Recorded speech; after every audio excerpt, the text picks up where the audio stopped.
just be the evolution of the sport. I mean, every now and again, you get these coaches that roll through that you just want to go, gosh, just get with the time, guy. If your coach is teaching your 6-year-old a headlock before anything, there's a problem. Look, we're going to take the 1 or the 16. You decide. Welcome to the show. And we're live. Austin, what's going on, man? How are you? Doing pretty good. How about yourself? Not too bad. Hey, I appreciate you coming on for episode 4. You know, our listeners have been kind of tuning in more and more every week, and getting guys like you on here is really helping us out and really helping the sport out for sure. So we appreciate you doing it. So, Austin, let me just have you give yourself a quick introduction, you know, and kind of who you are, where you came from, what you're doing now, and we'll get going from there. Yeah, I'm from Carroll Stream, Illinois, which is about 40 minutes west of downtown Chicago, in the suburbs there. Went to Glenbard North High School, where the likes of, Tony Ramos, Brian Murphy, Jared Cortez, Abe Assad, they all went to high school. So I grew up in that area, surrounded by a really good group of wrestling there. And then my dad started his own wrestling club when I was young over there. So I was just surrounded by really good wrestling all the time. And then won 3 state titles there, won a couple Fargo titles, and then went to Iowa State right out of high school. I committed there when I was a junior. I committed there when Kevin Jackson, Angel Escobedo, and the Polson brothers were there, and then they got let go. So I was like, all right, I'm out. And then, when Kevin Dresser and them got hired, decided to stick around, and did fairly well there. Didn't have the career I wanted there due to injury and things like that. Retired from the sport a couple years ago, but then decided to come back, and now I'm up in Madison. Won Big Tens last year, and I was an All-American last year. Right. So, what year did you graduate high school? Because you're going to be on what, year 7 next year, right? 7. I graduated high school in 2017. 2017. Okay, I thought so. So I would have to go back and do some digging. But would you have wrestled at Junior Duels in Tulsa the summer of 2015? I think, yeah. I only wrestled Junior Duels once, so I think that was it. Okay, I think you and I wrestled in Tulsa that year. I would have to go back and look, but I'm pretty positive that you and I wrestled that year. What weight would you have wrestled? What weight did I wrestle there? I think I wrestled 32s. No, I was 113. 13? Okay, so never mind. You and I definitely wouldn't have wrestled there. Yeah, I there was another Gomez kid that I swore I wrestled at Junior Duels, and I'm like, I can't remember. It's been so long if that was him or not. I mean, there's lots of guys, that are still wrestling, like Yanni and Sammy Sasso and some of those guys that, we all wrestled in tons and tons of brackets and stuff like that from the time we're 6, and I'm sure you're, right along in there with a lot of those guys too. So that's just kind of interesting. But so, looking back over the last month or two, obviously didn't have the finish you probably wanted at the NCAAs, but then come back, 2 weeks later and make the Mexico World Team. Was that kind of something that you had planned on doing before you even got to the NCAAs, or was that a split decision on, hey, I didn't quite finish where I wanted to at NCAAs, but let's just go do this real quick? No, yeah, it was something that was originally planned. To make the Mexico national team, you have to win 2 out of the 3 tournaments that they have, qualifiers kind of thing. And the first one was in November, and I left. It was like I left on a Wednesday, and it was right when we got back from Florida, wrestling Iowa State, Chattanooga, and Buffalo. So it was a quick turnaround right away. And then when I got back from Mexico on that Sunday, I got back in Madison Monday morning for practice. I drove up, and that week I had to wrestle Yanni, so that was pretty tiring and exhausting on my body. But yeah, I mean, the decision was always there. I knew when the tournament was going to be, and I knew what was going to have to be done, whether I achieved my goal or not. And that Monday, or that Sunday and Monday when we got back from nationals, I was like, screw this. I do not want to go down there. But I didn't tell my dad that or anything, and just because I didn't want to have him worried. And, on that, I had to cut down to 143. I've been wrestling 149 all year. So I had to cut down to 143. So I had some weight to lose. I was like 15 over on the Monday. I didn't work out on Monday because I was still kind of down in the dumps, feeling sorry for myself a little bit. Yeah, and I was just like, screw this. This is the last thing I want to do. And then, Wednesday, me and Coach Bono were on a plane down to Oaxaca, Mexico to go make that Mexican World Team. Right. And so where in Mexico is that at? Oaxaca is a little down south. Um, it's honestly, I couldn't even tell Couldn't tell you. you. But yeah, it's a little down south, but it's a really nice city and a nice town. It's a really big state. It's along a beach, but we were in the city area, so we couldn't go to the beach at all, which is kind of upsetting. Right. Yeah, no, I hear you on that one, especially, the last couple of months being up there. I'm sure you're going, man, I'm tired of this -7 degree weather. Yeah, when we got to Mexico, it was like 70. We got there Wednesday night, and then Thursday morning, it was like 70 to 75 degrees out, and me and Bono were sitting down in the sun, and we got burnt in like an hour. We were red, and so I say that I was sunburnt wrestling on that Saturday, and it did not feel good. Yeah, oh, I'm sure, especially freestyle starting in like parterre or something, you're going, "Oh, please stop. Just quit." Yeah, But exactly. I hear you. So, what was kind of the thought process on the Mexico thing? Did you just think, "Hey, I want to come down here and do this with these guys," or, do you guys have family down there, or what's up with that? Yeah, so my family originally comes from Mexico. That's where my culture's from. That's where my heritage is, and I competed down in the Cadet Pan Ams. They were down in Guadalajara in like 2014 or something like that. And when I got back, and when my grandma was still around, she's like, Austin, like she was talking to me about Mexico and things like that, and she's like, if you have the opportunity, I really want you. Like it would be my dream if you go represent, where our family comes from, and go represent Mexico and be proud to be Mexican and stuff like this.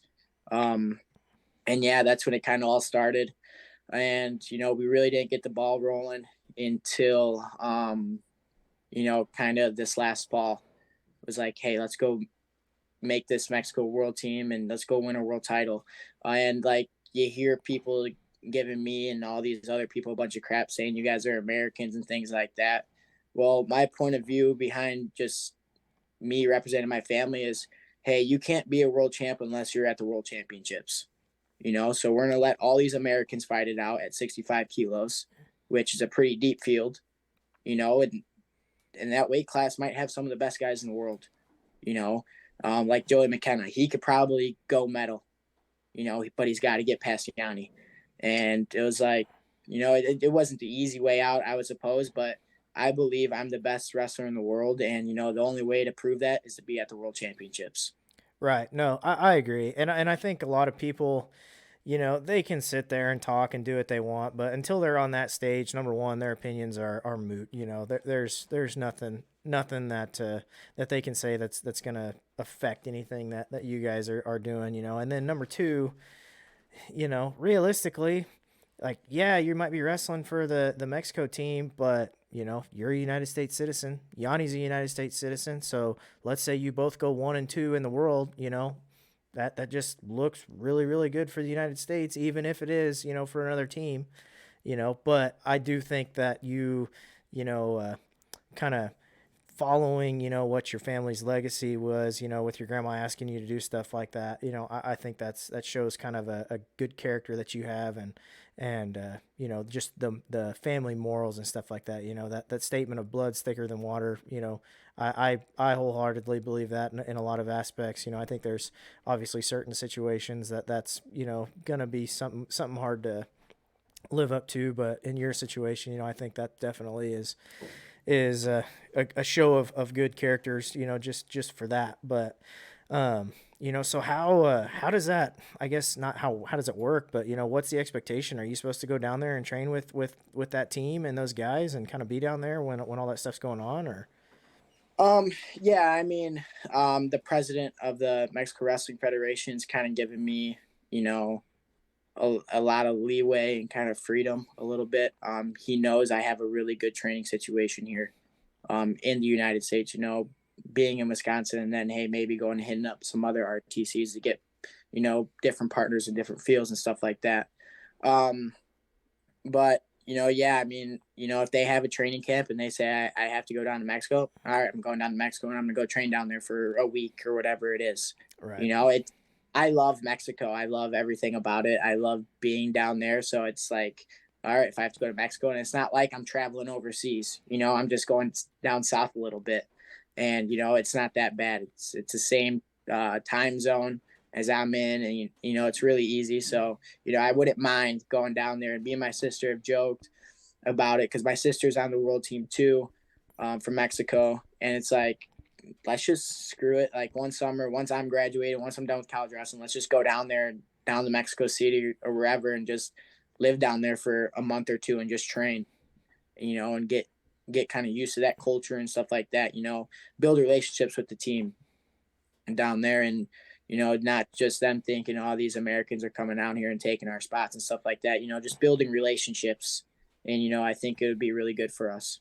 Right. No, yeah, I agree 100%. I think that, if you guys were to go down there, it may end up being a little bit of a culture shock too, Um, I think a lot of it, you see on the news and stuff like that is probably escalated a lot more than what it actually is. But, as far as the cartels and stuff like that go, but I think, I definitely think there'll be some sort of, culture shock where you're going to go, oh man, I'm not used to this, but it would definitely, be good, especially where you guys are representing, that country.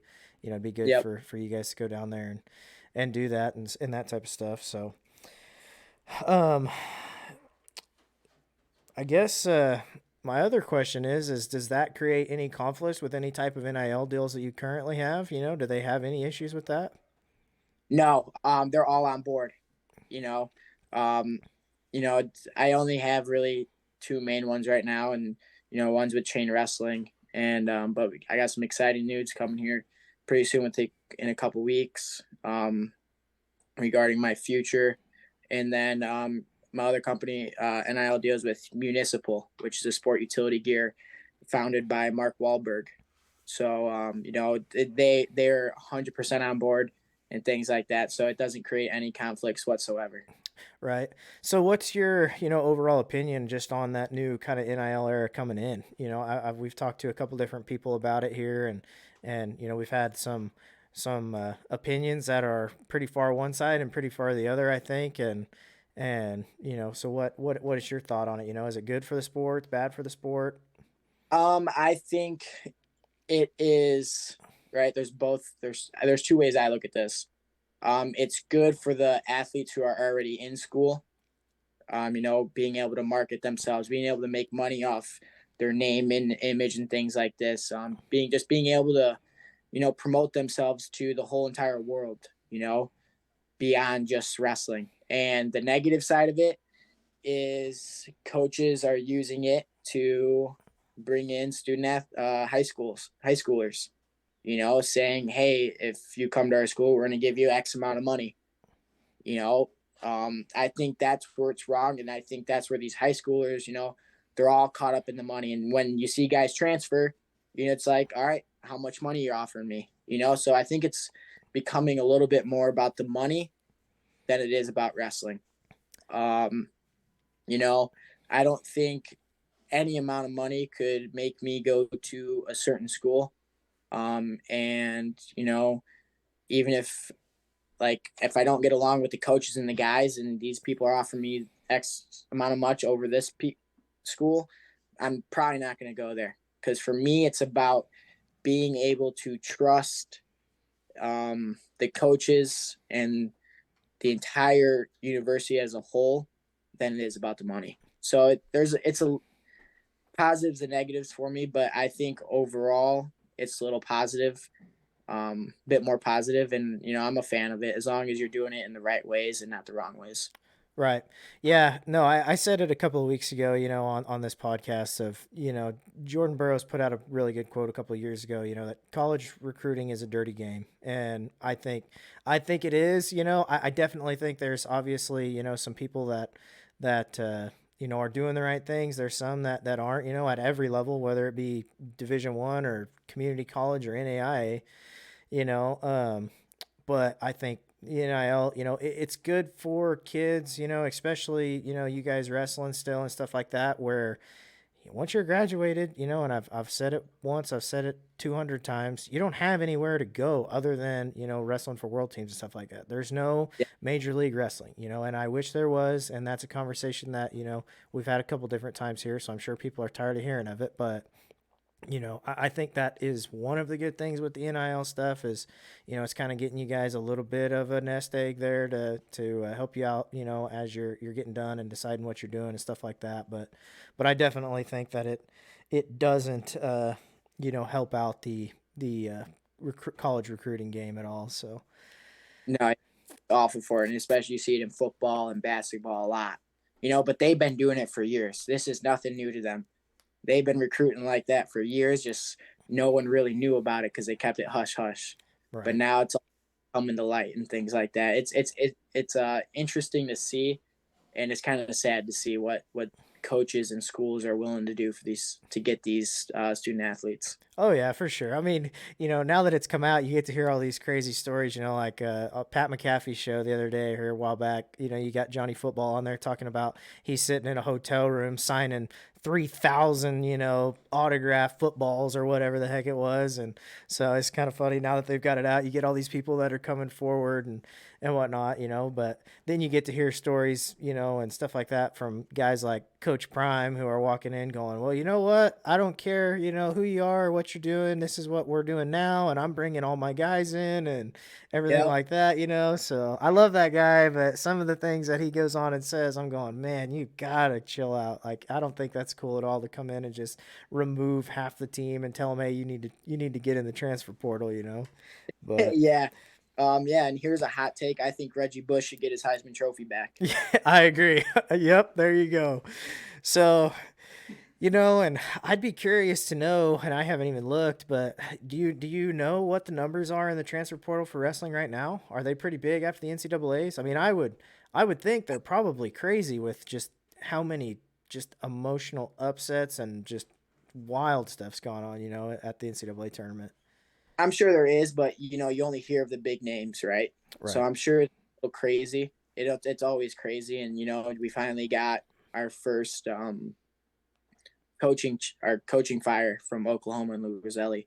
So it's going to be interesting to see what happens next with that situation. But yeah, I mean, you only hear the big names, so I'm sure it's crazy probably with like the not so big names and things like that. So Oh yeah, well, and I think there's always going to have that buzz around guys, that have those big names. You got Spencer, which obviously he's done, and I know there's a lot of controversy, around his stuff, and he hasn't really said a whole lot. Again, that's just another one of those deals, kind of like we were saying earlier, where these guys can get on these talk forums and on Facebook and stuff like that and talk about it all they want to, but their opinions really don't matter a whole bunch, especially where they're not at that level. yeah, it's just crazy what the lengths people will go to on social media just to belittle a kid or an athlete. It's just absolutely mind blowing to me. But it's not really because they have nothing going for them in their lives. They have nothing better to do this to go on social media and bash a kid, and they have no idea who that kid is. Like what happened with Spencer losing his fourth title. What the amount of things people were saying. It's like you kind of got to feel for the guy. His dreams were just crushed. But there's a part of me that I think he's a little relieved that it's all over. There's no more pressure on him and things like that. Um, like when that happened, I was in the stands watching because I was out of the tournament, and I was like, damn, I can't imagine like what he's going through right now. And what his family and his parents are going through. It sucks, but it was just even worse to see what the fans had to say on social media and things like that. It was just mind blowing to me, and it's like your opinion doesn't matter, so they're just trying to get a rise out of people and things like that. Oh yeah, just gotta say something because they ain't got nothing better to do, And when you don't compete, when you don't compete at that high of a level, it's really hard to take your opinion, seriously. And I think that's why a lot of guys come in and they get hired to do stuff like I'm doing right now, and their opinions and their platform's going to be a lot bigger because they've done it, where a lot of us, we never done it that at that high of a level. So, really, we can have an opinion. That's great. I think everybody's entitled to one, but, you know, don't expect your voice to be super huge, Yeah, when you get to that point. But yeah. Like some of the stuff I hear, it's just like some of it, like especially to me, like what people say about me, and to me, I laugh at it, and then there's sometimes where I'll bark back at them just to give them like, oh shit, I probably shouldn't have said that, you know. right. Um, so I love like barking back every now and then to some of the critics, and I think it's just pure comedy. It's just pure comedy to me when they talk about me. So Oh yeah. Well, it's one of those deals where, a lot of the times, I'm going, yeah, just let it go, whatever. But then sometimes, it's like, all right, I love it when you get on Twitter and stuff like that and see somebody that's just eating it and eating it and eating it, and then all of a sudden they go, all right, now I'm gonna make one comment after you've said all this stupid stuff and just bury you, yeah, and you kind of go, all right, he's chippy, he stuck up for himself and doesn't, as long as you don't make yourself look dumb, and you say it in a yeah, certain way, it's all good. But I think people kind of always be doing that. There's no way around it. yeah. Besides wrestling on the world teams, do you have any other career thoughts or anything like that? Maybe starting to coach or go into fighting or. No, I will never fight a day in my life. My histories of concussions, it's probably not a pretty good idea. But yeah, I mean, after I'm done next year with college wrestling, I think I'm gonna take some time to myself just to train and go make a push for that Olympic gold medal. That's the goal. It's been the goal since I've been 8 years old. Is to go win a national title, world title, and Olympic title. So the goal remains the same because I haven't done any of those things yet. So I think you know I'm just gonna take some time to myself and just focus on myself and be really selfish. Trying to get the best version of myself in this next year, and I'm really excited for that. And yeah, and then once that's done, still continue to wrestle. I'll probably do um, two quads after this next Olympic year, and just to see where my body's at. Obviously I listen to my body, but yeah, I mean the plan's to coach. I love coaching. My dad owns a wrestling club down in Illinois, and when I was in high school, I'd get done with wrestling practice and do what I had to do for like schoolwork and things like that, and then I'd go back in and help them out and help out this next generation. So coaching's always been a passion of mine, so that's something I want to do when my career is over. So Illinois is going to have a new Gomez RTC going on. No, I don't know if I can handle the kid stuff. It's just because the parents are crazy. Um, It I've seen that's gone through, and you get these crazy parents who think they're entitled to something, and they think they know it all. They think they know more than you. But obviously they're just looking out for their kid. But I just don't think I can handle it. I think my my goal is to become a Division I head coach sometime down the line. Obviously I'm gonna have to start small. It's a coaching job, but that's totally fine with me. Because I want to coach kids who are committed to their goals and know what they want. Yeah, no, I agree. And I think, we've talked about it. It's kind of funny you say that because we've talked about it, these kids club coaches and stuff like that, and these parents that are just absolutely nuts. And, you get these dads that come in that wrestled way back in the day, and they're like, oh yeah, this headlock is the first thing my 6-year-old's gonna learn, and it's just like, gosh, man, we gotta figure it out. But, and that's kind of I'm not gonna say the struggle that we have in Kansas, but for the most part, the struggle we have in Kansas. It's getting better. We've got a lot of guys that, wrestled Division I or wrestled, through college and stuff like that are coming back, and then they're starting to coach. And so we're getting, kind of a higher level of coaching throughout the state, but there's still just a lot of dudes in there that I'm going, all right, man, like at this point, with the way technology is, go find you a coaching platform and just pay the $80 and learn this stuff. So that way I'm not listening to you yell squeeze in the corner anymore, because that's some old school stuff that just ain't gonna work anymore. Exactly. So, I kind of glad that you said, that was, you kind of gave us your goals, from you when you were 8, but, where you're at is kind of a higher level than I think most people will ever get to, in their career. So that's something definitely to be proud of. But if, we've got a lot of kids that listen to this podcast, and, they take a lot of this stuff to heart, and I'm glad that we've got a platform for them to kind of go to listen to you guys, talk and stuff. But if you were talking to some of those kids, and you were going to give them one thing of like, hey, if you want this, then this is what you need to be doing, and this should be your, your daily schedule or your goals or whatever, what would you tell those kids? Have fun. Wrestling is just a sport. It's not the end all be all. I've learned that throughout my career is just to have fun and do it with a smile on your face. The wins and the losses, they're gonna come, but the losses are only gonna make you stronger. When life knocks you down, and how are you gonna get back up, and how are you gonna respond? I could have, felt sorry for myself after the national tournament, and not not go to Mexico and not make the world team, but I had to toughen up and knuckle up, and find out who I am deep down in myself, and that's competitor. So yeah, just remember, just always have fun, and yeah, just have fun and just be you. Don't let anybody persuade you into somebody you're not, or some kind of wrestler that you're not. If you wrestle a certain way, just stick to that, and stick to the closest people, close people who are closest with you, and they're going to help you achieve your goals and what you want in life.